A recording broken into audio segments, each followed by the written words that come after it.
just a moment here. Yet again, Facebook is not liking what I'm doing at all. For whatever reason, I genuinely do not know.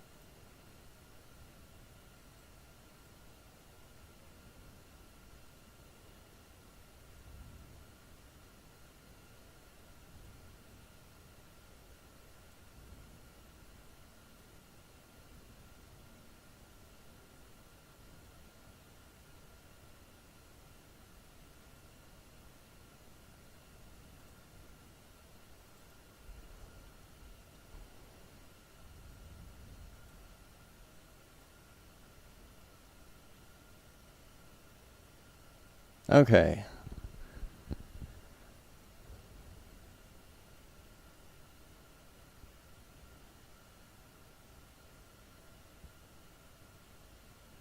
And I appear to be live across Twitch, Facebook, YouTube, and TikTok at the moment, which is exactly what I wanted. Gonna give it just a moment more to make sure.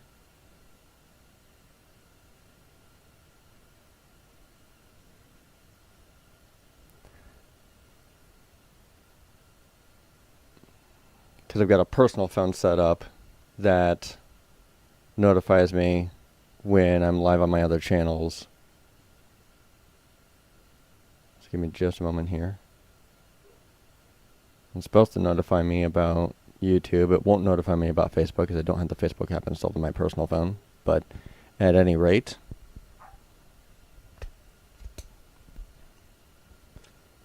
and then of course TikTok, as I can clearly see.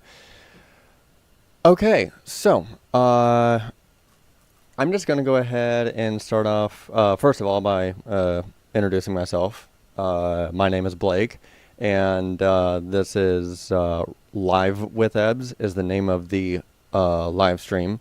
It is my business that is called Ride with Ebbs. And this is a e-commerce business that is focused on helping to reduce driving dependency and car dependency within urban and residential areas. Right now, if you go to ridewithebs.com, ridewithebss.com, you will see an electric air pump and a hydration backpack listed on my website, available for pre-order right now. That is how I get paid. That is how my business works as of right now. Any ads that you see on TikTok or Facebook or YouTube or Twitch, anything like that, any ads like that you see, I am not getting paid off of those ads. I'm not partnered with anyone. I'm not doing any. I'm not doing any kind of sponsors or anything like that as of right now. I am primarily just focused on putting my brand out there, putting this business out there by means of creating content that is hopefully both entertaining and educational simultaneously. Because if there's one thing that I've come to realize whenever I tell people about my business being about electric bikes, scooters, and skateboards, I get met with a whole slew of different questions because those products are still, while obviously the idea of putting an electric hub on a scooter, bike, or skateboard is not new by any means. The technology has improved so much, and it's still considered a niche idea, and niche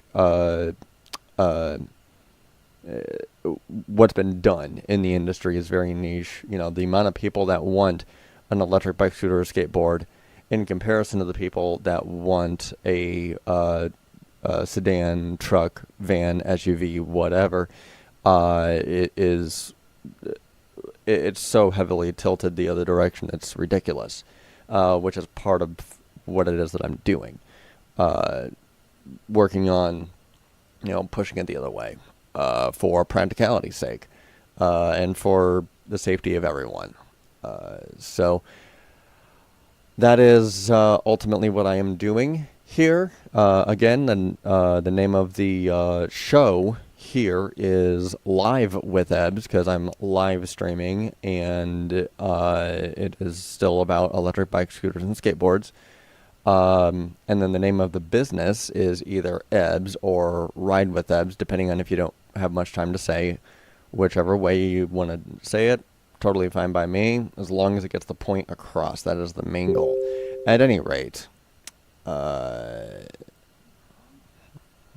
yes. That was my business partner messaging me on Telegram. Thank you, Austin. At any rate, so I will go ahead and jump right back into the previous topic that I was on last week. Let me pull it up here real fast. Do not consent. I want to make sure I get the right one up here. Okay. So last week I was trying to cover an article that about Amish and writing on the fact that the Amish were surprisingly enough actually using electric bikes to get around in their hometowns. And of course my battery died. So hopefully we have a longer battery life, because I didn't waste too much time getting up and going this week. So I'm just going to restart rereading that article basically. Hopefully, yep, I've got the right one up. And then hopefully this works the first time. Nope. There we go. And then here we go. Okay.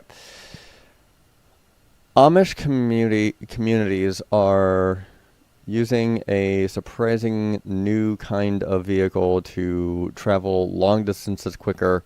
It's a lot quicker. Duh.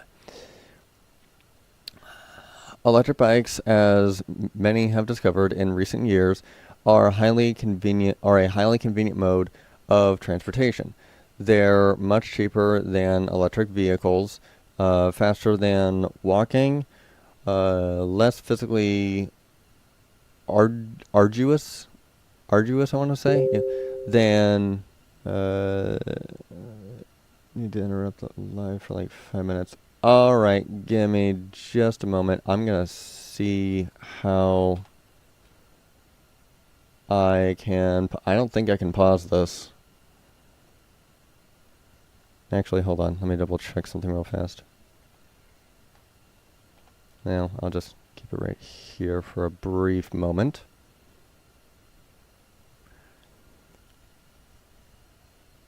Okay, give me just a moment.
Mic check 1 2 1 2. All right, I am back. Okay, so there we go. Okay. Hopefully, no more interruptions now. Electric fuel is faster. Now it seems that e-bikes and they don't produce planet warming. I'm just gonna restart. Electric bikes, as many people as many have discovered. I am still electric bikes, as many have discovered in recent years, are a highly convenient mode of transportation. They're much cheaper than electric vehicles, faster than walking, and less physically arduous than riding a regular bike. And they don't produce planet warming pollution like cars do. I will have a minor correction right there. They don't directly produce planet warming pollution like cars do. Still have to mine batteries. You still have to get all of the raw material that makes a bike from the planet, which that in itself does take machinery that does use natural gas as of right now, at least. So they don't directly contribute to planet warming. Obviously, going down the road, if you're going down the road down the street on an electric bike and you come to a stop and then you start back up again, obviously you're not exhausting gas fumes because it's all electric, obviously. And one can make the argument that as long as you are getting your energy, your power to recharge those bike batteries from renewable sources like hydro or wind or solar, then that is, as far as we know thus far, the cleanest energy and obviously completely renewable that we have at our disposal as of now. So this statement is a little overly optimistic. I get what they were going, but it is a little overly optimistic. I will make that correct. I would make that correction just to be, just for the transparency's sake of it. Now it seems that e-bikes have caught on a somewhat surprising. Now it seems that e-bikes have caught on in a somewhat surprising place. I can English. Amish communities. Although it is commonly believed that Amish communities eschew any type of technology that isn't several centuries old, this is a misconception. In reality, there is no central Amish governing authority, and each individual community is allowed to make its own decisions about the type of technology it makes use of. I did not know that. And if that is true, then that is very interesting.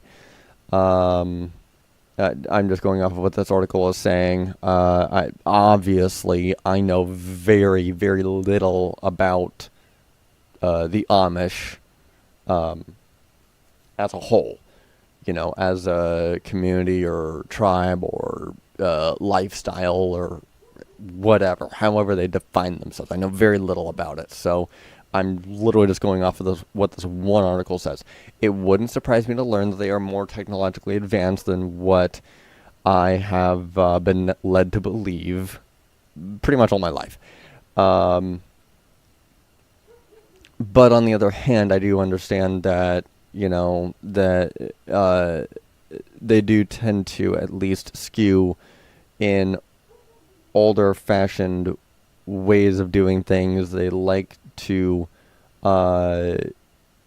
keep things as unchanged as possible, as far as development and just maintain what has been proven to work over the course of time. I am confident with that much at the very least. But yeah, no, I also wouldn't be surprised to find out that, that there is such thing as a high-tech Amish with a laptop and some sort of burner smartphone, because they do, after all, need to make some sort of living, and pretty much the rest of society, is either controlled by, unfortunately, or uses technology to control their life. That's the best case scenario. Obviously, it can go either way. So, the official tourism site for Lancaster, Pennsylvania, home of numerous Amish communities, explains this nuance best. When a new technology comes along, its effect on the church and community is examined. The tourism site states, okay, the technology should not be an intrusion into the home, but rather the social purpose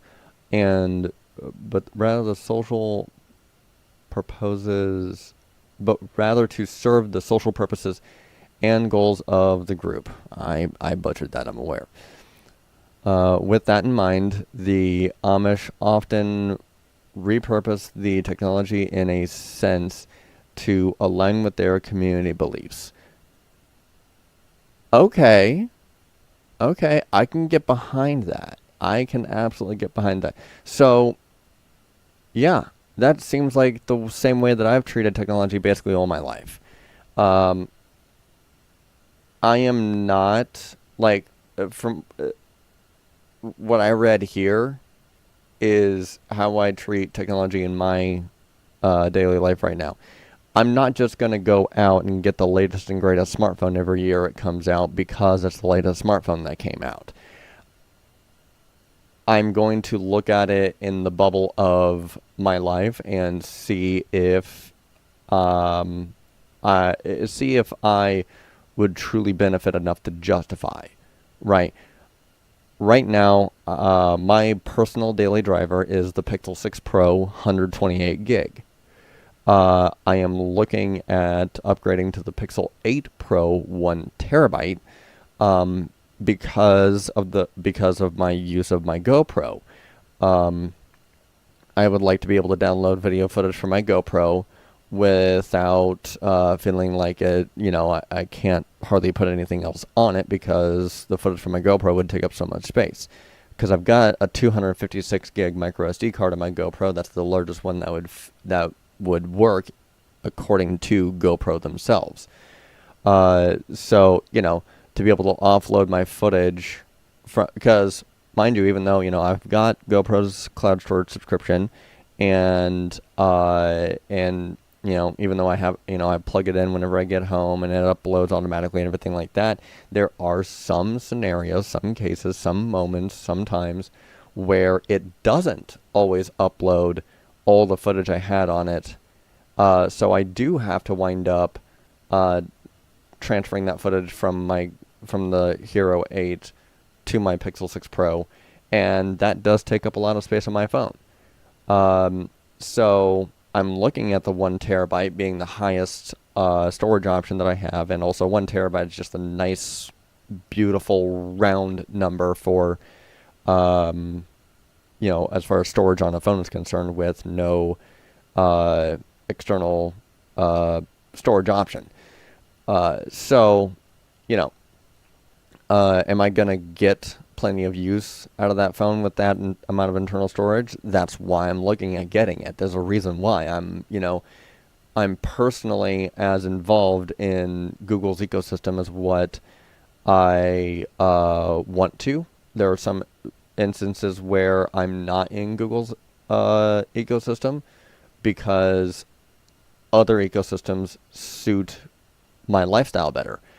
You know, I use Audible to listen to my books instead of Google Play books. You know, I do use YouTube, obviously. You know, I use GoPro for most of my video recordings and everything like that, because $5 a month for unlimited cloud storage just makes sense. But I've stuck with the Hero 8, even though you know, they came out with the Hero 9 like a couple of weeks later.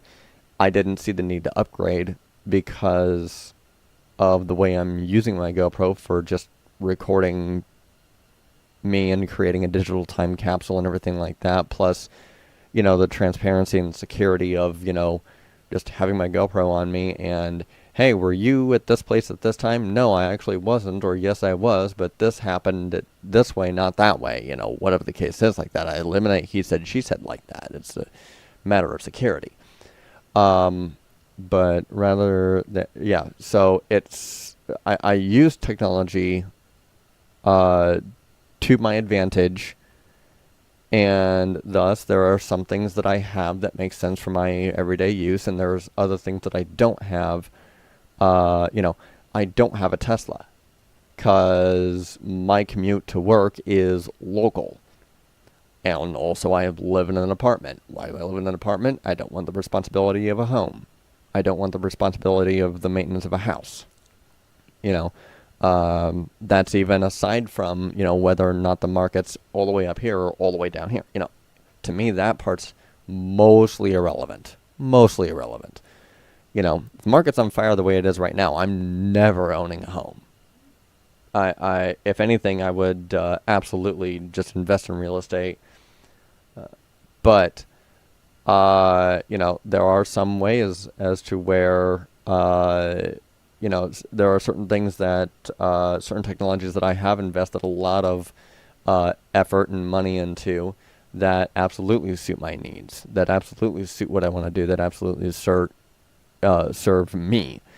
You know, I'm not going to get an iPhone because I'm a tech. I like to play and tinker and do certain things, and Apple wouldn't like that too much, you know. But Google works with something like Telegram just fine, whereas Siri prefers iMessage so much that you can't really use Siri to send a message on Telegram. So, you know, different things like that. Anyway, in the case of e-bikes, several churches have decided that... Oh, go away. Several churches have decided, okay, the benefits outweigh the costs. It's a lot quicker to jump on your bike and go into town than it is to bring your horse into the barn, harness it to the buggy, and go. I could imagine that. I could only imagine that. David Mullett, a member of the Old Order Amish Church and owner of an e-bike shop in Ohio, told the blog This E-Bike Life. Okay. Generally speaking, Amish communities are most likely to avoid a new technology if they believe it will make them too reliant on the outside world. I could see that. That's the same way with me and iPhones. I don't want to rely so heavily into one whole ecosystem. You know, there's plenty that I have on Google, as far as, you know, contacts, Gmail, before I had my GoPro, obviously, you know, photos and videos and everything like that I would take on my phone, and they would automatically back up to my Google Photos account. You know, different things like that, you know, I am definitely subscribed to through Google. You know, in some ways it's free. In other ways I do pay for it. I pay for YouTube Premium. I mean, you know, to me it's worth it. But you know, there are some things, you know, like I said, Audible, you know, Google works better with Audible than what I've seen Siri work with Audible for. So that's just the matter. That's the same kind of scenario that at least I'm in. You know. This has also led some of them to make use of. Interrupting Cal. Okay. Sorry, guys. No problem. I need charge. Okay. Business partner. This has also led some of them to make use of electricity derived from solar panels, which they can own and maintain. The e-bikes, as well as can often be charged by small solar panels. Absolutely, 100,000%. As technological as what my life has become, that also means that I have to dive a little bit further down that rabbit hole and, be prepared essentially for if my power goes out. If my power goes out right now, I'm screwed. There's no two ways about it. I've got a couple of, small battery banks. This one right here, as a matter of fact, is, it's the battery. It's an electric air pump, don't get me wrong, but it also works as a battery bank. And I can plug in to charge small electronics with it and everything like that. I can charge up a phone. I've charged up phones with it in the recent past. And then I've also got my much larger. So this one right here is the one I'm selling on my website, right? This is the one available for pre-order right now. I've been using it. It's awesome. I love it. And then I've got my main battery backup right here. It's inside its case like this. And that one gives me a grounded outlet. I can use it to charge up my laptop with and everything like that. That it's not big enough that I'm going to even attempt to charge my e-bike battery with. And of course it won't power a fridge. It's probably not gonna power my router for very long either. But I am planning on being able to be off grid with my same technology that I have. So I've got a whole bunch of, I've got a Chromecast and I've got a whole bunch of smart outlets for the purpose of monitoring real-time power usage. I've got a home security system. I've got 5 cameras, different things like that. So one thing that I'm looking very heavily into and will be getting as soon as I can afford it is a home power station. That's an electric, that's basically just a battery power station. So that way power goes out again, I'm plugging at least one. I'm planning on probably 2. The first one obviously being for my entertainment system, which includes my router, my modem router for my internet, of course, and then the other one being for the refrigerator, so that way the food that I have in my fridge doesn't go bad. But I say all that to say, I'm absolutely all for this 100%. The adaptation of technology in your life should not make you dependent on it in a way as to where if the company that supplies you the ability to use the tech that you buy, it should not keep you down. It should not kick you down. It should not put you in the ground if service for said product goes under. And that is a very, very hard hurdle for companies and people to get over. right now, if Apple were to go down for whatever reason, it would absolutely be catastrophic. There's no two ways about it. Because you've got a lot of people that are very heavily invested in Apple's ecosystem to the point where, they just won't get an Android because of iMessage being such a walled garden. And look, I get it, Apple is so super secure that, NSA, FBI, CIA, they can't get in there. It's so secure, no one can, no one that we know of for sure thus far has been able to successfully hack Apple and get anything out of it. So, if Apple does collapse, it will be catastrophic. There's no two ways about it. And I'm not even talking about Apple fanboys in general. I'm not talking about the Apple sheep of the world. I'm even talking about different services that that use Apple, but are not necessarily part of I might be wrong about this, but I'm pretty sure that Apple does use AWS. So, if Apple goes down, most likely that means that AWS has went down. And AWS does Apple, and they host Netflix, and they host, YouTube, and part of Google, and everything like that. So,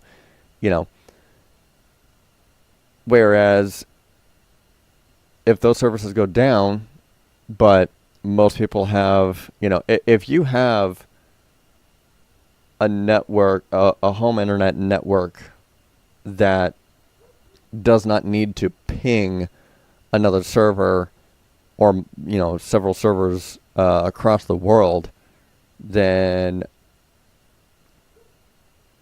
you're safe. You're fine. Minus an EMP, of course. So, being able to charge up your electric bike is a hell of a lot easier than what it would be to charge up a Tesla. And it's not even close. It's not even close. So, they hit the nail right on the head. Moulette's e-bike shop is powered by 24 solar panels on its roof and is entirely off-grid. Hey, you got my vote. Okay. We will go ahead and move right along then to this one. How to navigate the door zone as a city cyclist. I'm going to double check my camera here real fast. I look like I'm good, and I will keep on going. Okay. How to navigate the door zone as a city cyclist. Hey, guess what? I can relate to this 100,000%. Okay. How to navigate the door zone as a cyclist. City cycling is a fantastic way to get around, but I don't think I'm supposed to really read that. Okay. City cycling is a fantastic way to get around, but urban streets present unique challenges for cyclists, and there are a few things that weigh more heavily on a commuter's mind than navigating a door zone. One of the most significant dangers is the so-called door zone, which is an area next to parked cars where a suddenly opened door can lead to a potentially catastrophic crash. Even a safe, protected bike lane can't keep a cyclist protected from this imminent danger. This is very true. This is very true.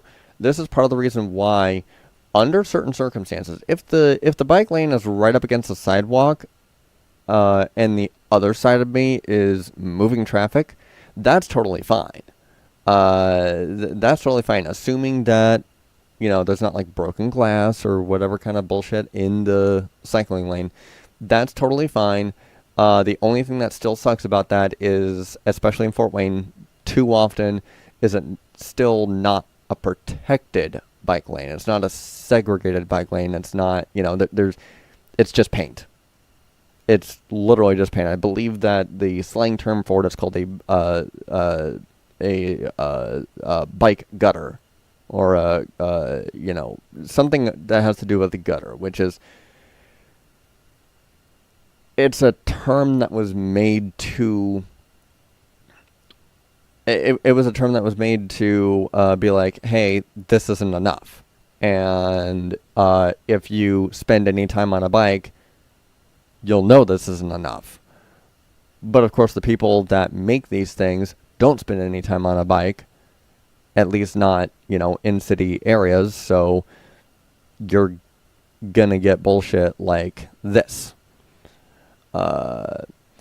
Each year, hundreds of cyclists are injured or killed in such crashes. Statistics suggest anywhere from 16 to 31% of all bicycling crashes happen in the door zone, making it crucial to avoid this area to learn to navigate it properly.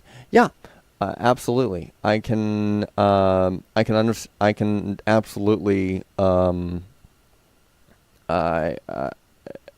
can absolutely see where that would be true. I'm not sure about that number per se, but yeah, I can imagine that it's about that high. Here are some key tips to help you navigate the door zone safely while cycling in the city. 1. Steer clear of the door zone. The door zone is 3 to 5 foot. The door zone is the 3 to 5 foot area next to a parked car where doors can open suddenly. Obviously,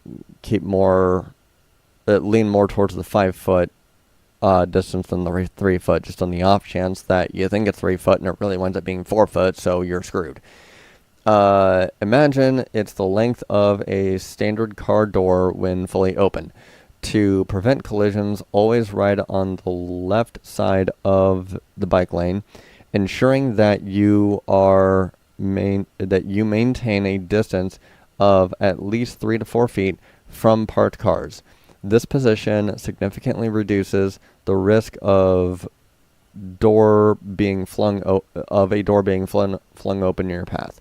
No, it won't do that. The door can absolutely still be flung in your path, because as long as you're in the bike lane, that is your path. Take the lane. I was wondering if we're going to get to that one. While staying clear of the door zone is essential for your safety, there are situations where you may need to take control of the traffic lane, a technique known as taking the lane. Hey, that's self-explanatory. This maneuver is crucial when maintaining the recommended 4-foot buffer from parked cars isn't possible. The 4-foot buffer from parked cars isn't possible. Yeah. Or when you want to ensure your safety and assert your rights as a cyclist. Hey, I like that last part. Yeah, 100%. The thing about it is that a lot of drivers, there are most of the time, at least in my experience, most drivers will be courteous enough to at least go around you. Best case scenario, they go into the other lane entirely, and hopefully it's a two-way. Hopefully it's a 4-lane street, not a 2-lane street, 2-way street rather. Best case scenario that I can hope for on my bike is that a driver just goes to the next lane over and passes me that way. Worst case scenario, they don't see me at all and wind up crashing into me, which obviously is not optimal. But yeah, take the lane 100%. And I even I posted a video a while ago for my GoPro of me staying off to the side of the street as much as possible. The area was dimly lit, but still definitely lit. I was wearing I had as much light on me and was wearing as reflective clothing as I possibly could. And I still had drivers that were, honking at me and just trying to get around me and everything like that. It was fairly heavy traffic. And this was in Fort Wayne, by the way. And I posted that clip onto a couple of subreddits. I think one of them was a GoPro subreddit. The other one was a cycling subreddit. And both of those subreddits, people were just attacking me for being too far to the side of the street instead of just either being on the sidewalk or taking the lane. And actually, that was the first time that I had somebody recommend that I just dominate the whole lane. And of course, that sparked a whole debate within the comments of that post of people that are saying, oh no, don't take up the whole lane just for your puny little bike. But the other part to it was that if you take the whole lane, you are not confusing drivers and thinking they can pass you whenever they shouldn't, and thus causing, more of a dangerous situation for everyone. But if you take the whole lane, they literally, as long as they're paying attention, they literally do not have an option to pass you unless it is absolutely safe and clear to do so. And in which case they can and realistically should wait until it is clear, which is kind of the whole point of this.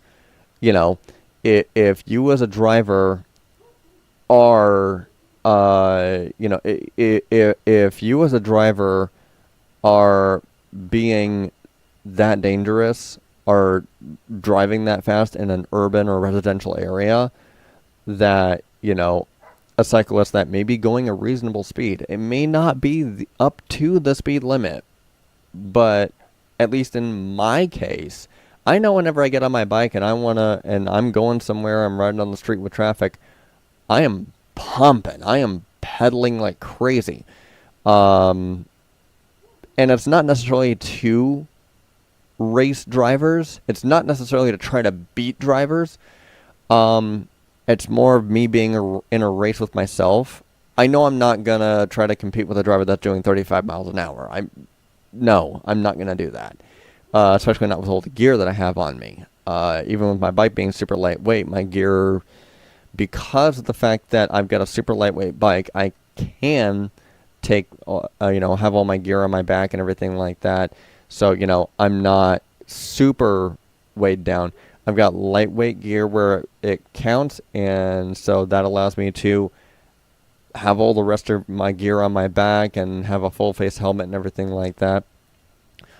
But just in general, the take the lane thing, I've practiced that a few times. For the most part, it works out.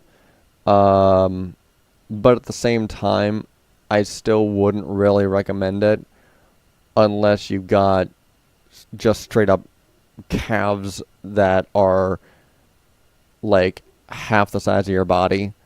Because then, of course, you can keep up with traffic and nobody is going to give two shits. But, for me in my case and for most people, I say, unless you're really confident that drivers are actually paying attention because the street is designed in a way that they have to pay attention, otherwise they wind up running the risk of damaging their own precious vehicle, stay on the right third of the lane, not in the dead center. But taking the lane can be a good way to ride your bike in the city. I wouldn't recommend it for all scenarios, though. Be predictable. While it may be tempting to weave in and out of empty parking spaces to hug the curb. What? While it may be tempting to weave in and out of empty parking spaces to hug the curb, this erratic behavior can confuse motorists and make you less visible. Okay. Instead, maintain a safe and predictable line, reducing the chances of unexpected door openings. Yeah, I mean, just in general, don't be weaving and taking up the whole lane that way. You know, I don't recommend that, especially if you're just an individual rider that's just by themselves. You know, if you're in a group, like a decent sized group, you know, and you've got people all over you, whatever like that, they make a hole for you to be able to do some wheeling or something like that, then fine. Proceed with extreme caution, but, you know, but yeah, 100%. Ditch the bike lanes when necessary. Some streets may, oh, hey, yeah, sure, let's go ahead and see how this works.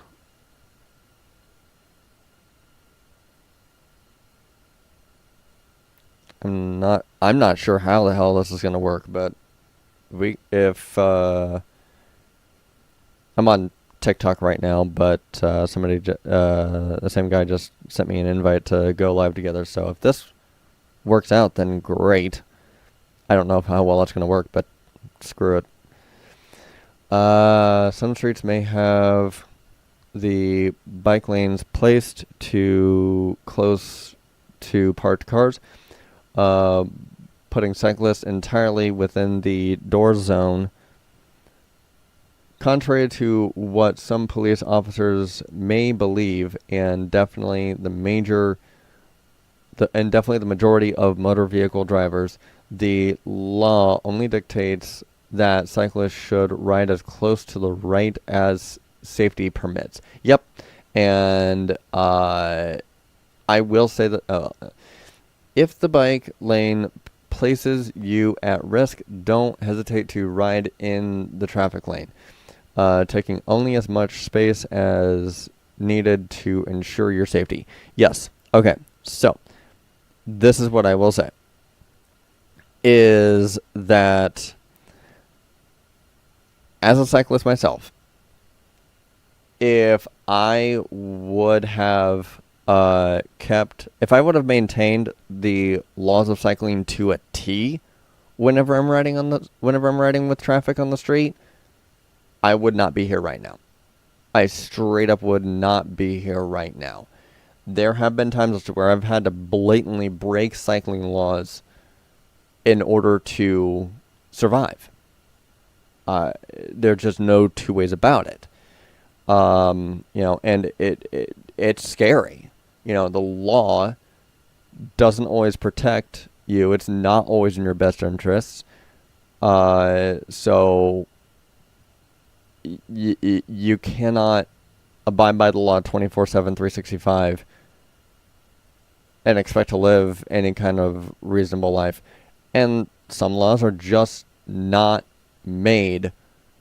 Some laws are passed because somebody got bored. You know, unfortunately, that's just the truth of it. Anticipate door openings. Hey, one of the most impossible things to do. If you choose to ride within the door zone, remain vigilant.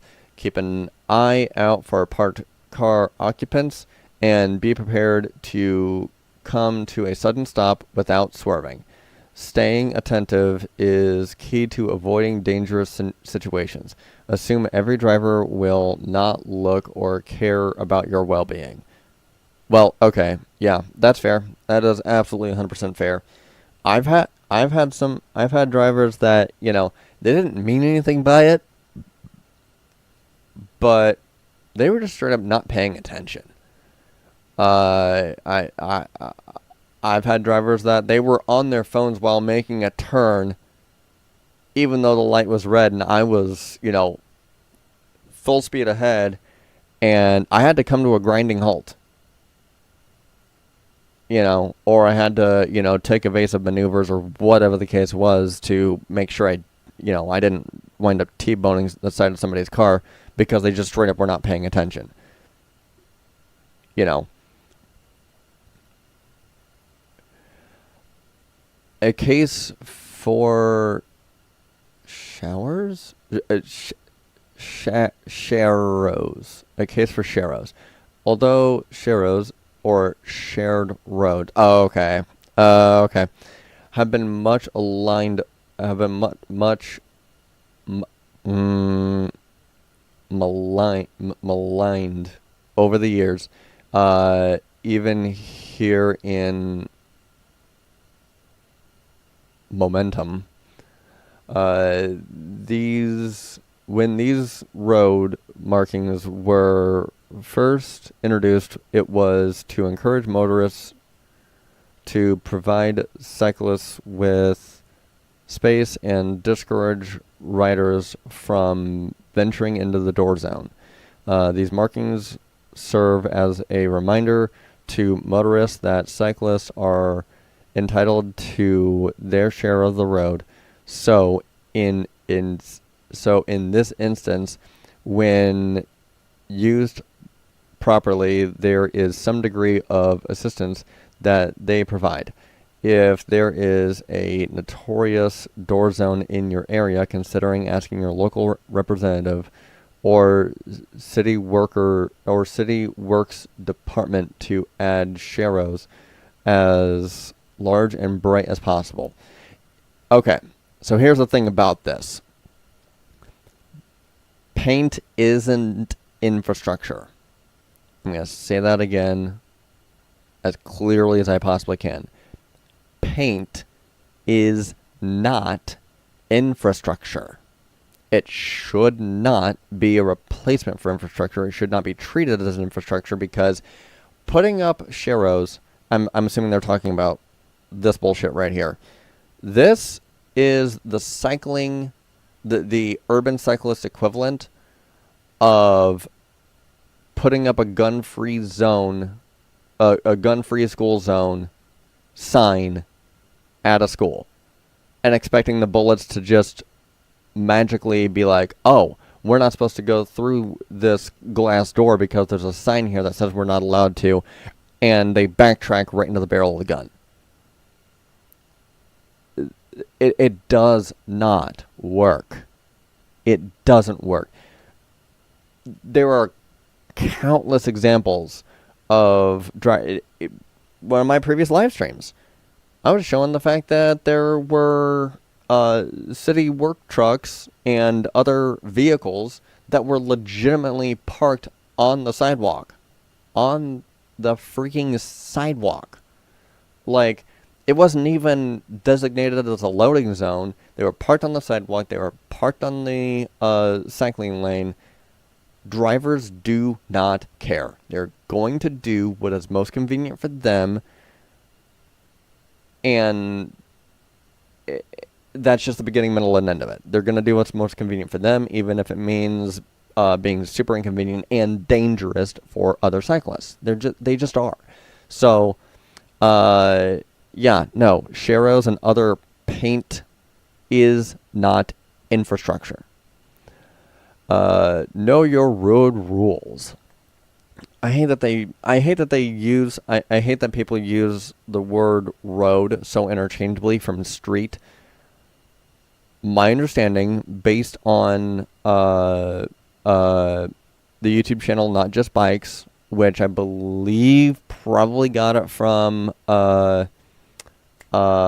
Strong Towns, is that a road is a highway. You know, road and highway, that can be used interchangeably. But a street is, a very complex area, low speed. Usually it's, two ways, one way going one way, one way going the other.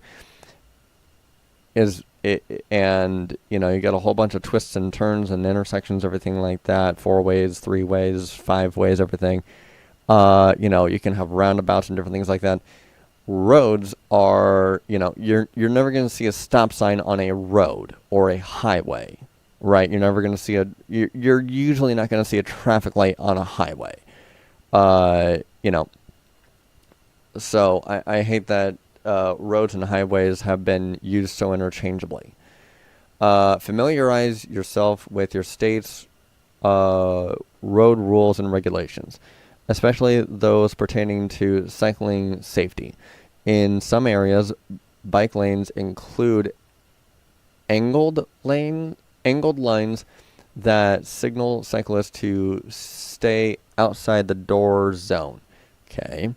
Remember that dooring is illegal in most states and provinces, such as Ontario, New York, and California. Oh, I'm so glad they outlawed dooring. Give me a break. If you're involved in a dooring incident, contact the police, file a claim with the driver's insurance company, and review what else to do here. Yeah, I'm so glad they made using your door. I'm so glad that they made a cyclist ramming into your door because you were too impatient to look and make sure there was no cyclist coming. I'm so glad they made that illegal because that's working so well. Not.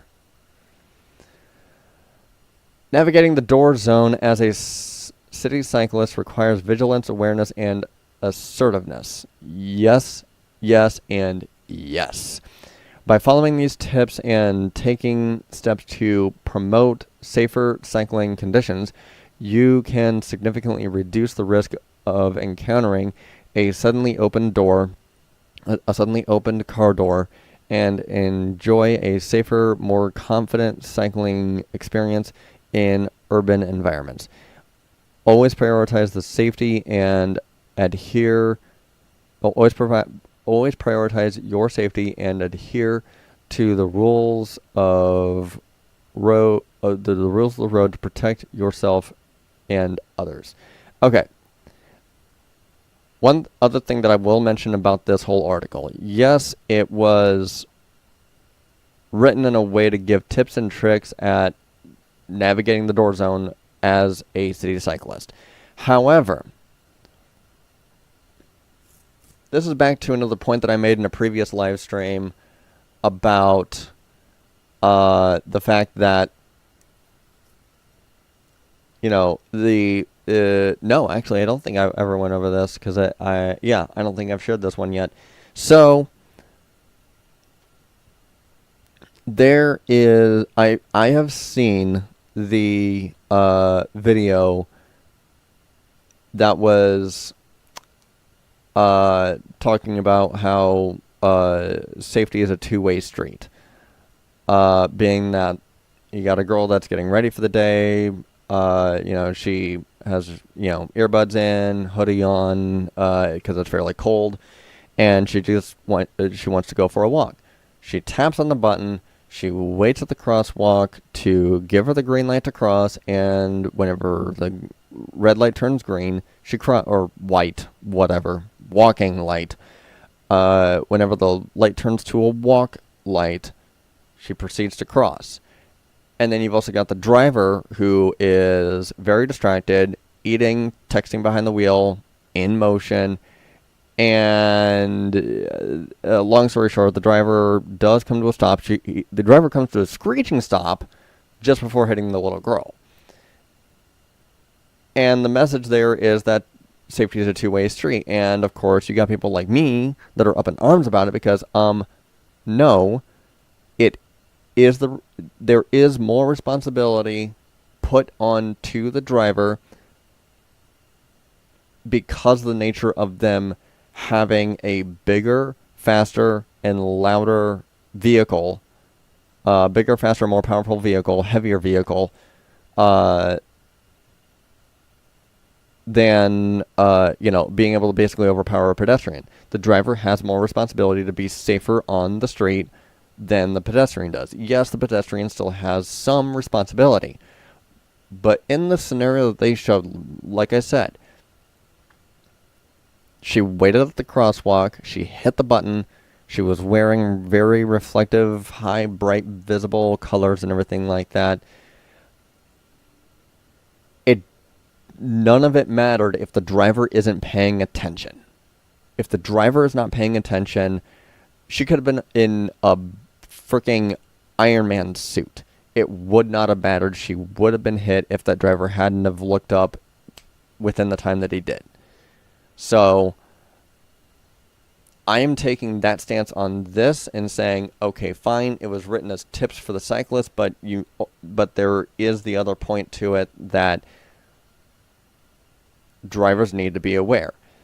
This whole article also, while very well written, this article was very well written. I'm not bashing it for being poorly written. It was very well written. But there needs to be more responsibility put on drivers and passengers. In this particular scenario, a back door is just as much of a danger to a cyclist as a front door is. So there needs to be more responsibility put on the driver for having a bigger, heavier, and more powerful and faster vehicle than putting the responsibility all or mostly on the pedestrian. Even half is too much. Let's be honest. I'm going to say it that way.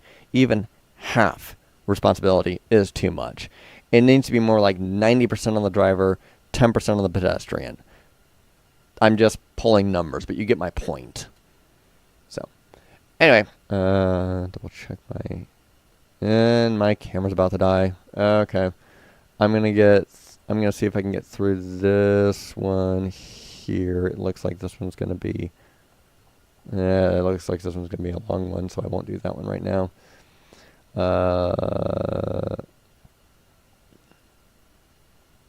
Okay, this one looks like it might. Yeah, no, this one's going to be longer too. Refresh that one.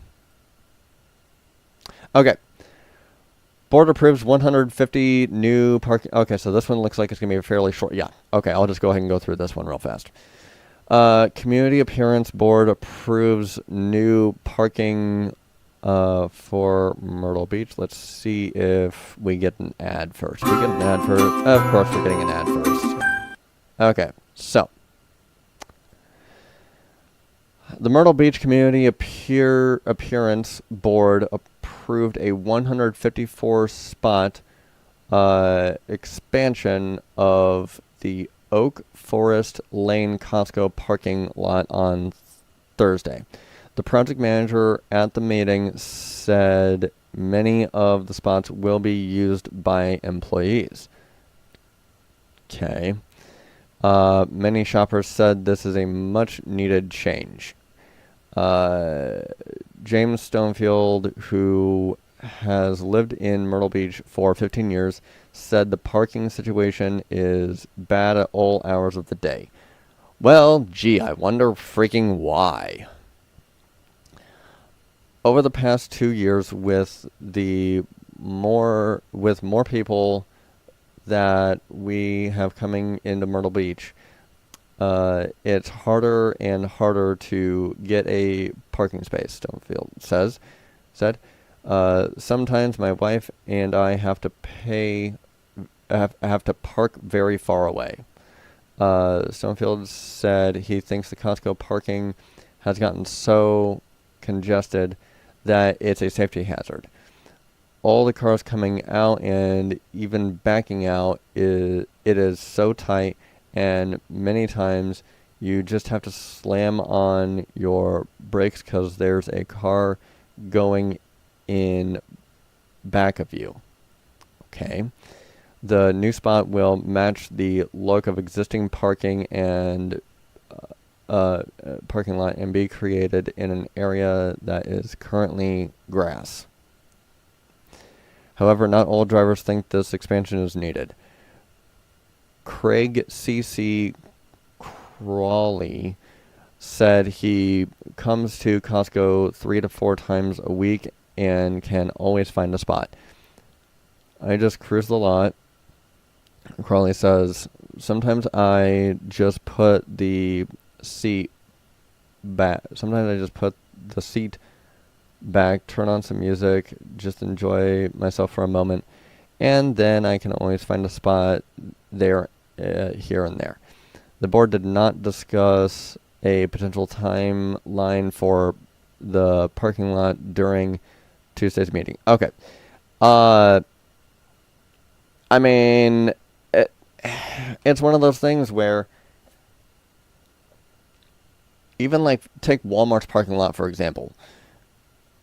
Most times of the year, most days of the year, that parking lot is not even half full.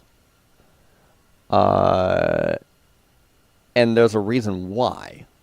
It's because of the fact that their parking lots are just too big, they're too unwieldy, and also, is there really that many people that are complaining about it that still shop in the store as opposed to doing online shopping? Aren't brick and mortar grocery stores going away in large now? You are literally this is just creating more of a problem. It's creating incentive to drive instead of incentive to ride a bike or even to walk to the store or whatever like that. Yes, I know it's Costco. Yes, I know it's, bulk buying effectively. But that's where, if I have to bulk order something, I'm going to bulk order something to be delivered to my place of residence. I'm not going to go to the store to get it unless if I really need it, then I really done screwed up. It's just one of those things that, well, first of all, pay to park. Well, yeah, parking lots are not a tax write-off for businesses. So businesses have to make up the difference by having paid parking. That's not rocket science. And to have more parking as opposed to, maybe you do put in another small business in there or something like that, so that way they are paying property tax, because parking lots don't pay property taxes. They don't generate revenue. They don't generate jobs. They just exist and drain cities of their financial resources. This is the type of shit that we need to stop doing. More parking, more parking, more parking. Well, the next thing you know, the only thing we have is parking. So, do I have time for one more? Maybe. I'd better not stretch it. Okay. So, in conclusion of this live stream, I'm going to go ahead and conclude it by, again, reminding everybody about my website, ridewithebs.com, ridewithebss.com. You can find the electric air pump that I have right here, available for pre-order. It's got the 2 sources of light, as well as battery bank built right into it. And then, of course, my hydration backpack, which it's over there. I'm just not going to grab it right now. And that is how I am making money, is from the pre-orders from selling products. I'm whatever, like I said before, like I said in the beginning, whatever ads you saw on this live stream, I'm not getting paid from those. I'm not getting sponsorships or anything like that. It's literally just selling these products. I am selling these products in order to grow my business. But at the end of the day, I'm wanting to grow this business because I see a problem and I'm wanting to fix it. And that is to reduce driving dependency. I've been essentially woken up to the reality that is, paying to go to work, because most businesses that you're going to work for don't compensate for gas. They don't compensate for your vehicle. They don't compensate for time and for the time that you have in transit. And it's gotten to be too much. So I am simply selling a more efficient way to commute, a safer way to commute, a smarter way to commute locally, in your own hometown, If you jumping city to city, state to state on a regular basis, then it's understandable to drive, unless you're flying.